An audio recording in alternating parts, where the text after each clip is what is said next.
అమ్మో! కాకరకాయ నేను తినను బాబోయ్! అనే పిల్లలు కూడా తింటారండి. అస్సలు చేదు లేకుండా అంత బావుంటుంది. ఇలా కాకరకాయలను తీసేసుకొని, తొడిమలు తీసేసి మధ్యలో కట్ చేసేసుకొని, గింజలను తీసి పక్కన పెట్టేసుకోవాలి.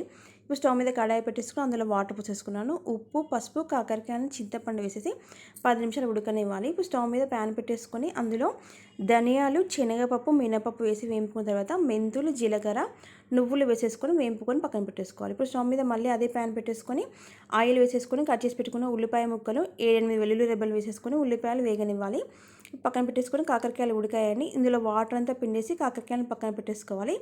ఇప్పుడు మిక్సీ జార్ తీసేసుకొని మనం వేయింపుకున్న పోపు దినుసులను ఉల్లిపాయ ముక్కలను వేసుకొని రుచికి సరిపడా ఉప్పు, కారం, చింతపండు వేసి ఈ విధంగా మిక్సీ పట్టేసుకోవాలి. ఇప్పుడు కాకరకాయలు ఈ విధంగా స్టఫింగ్ పెట్టేసుకొని పక్కన పెట్టేసుకొని స్టవ్ మీద ప్యాన్ పెట్టేసుకొని అందులో ఆయిల్ వేసేసుకొని కాకరకాయలు అన్నీ ఈ విధంగా పెట్టేసి 2 వైపులా తిప్పుకుంటూ ఫ్రై చేసుకుంటే అస్సలు చేదులేని కాకరకాయ ఫ్రై రెడీ అండి. చాలా బాగుంటుంది. కంపల్సరీ ట్రై చేయండి. Thanks for watching.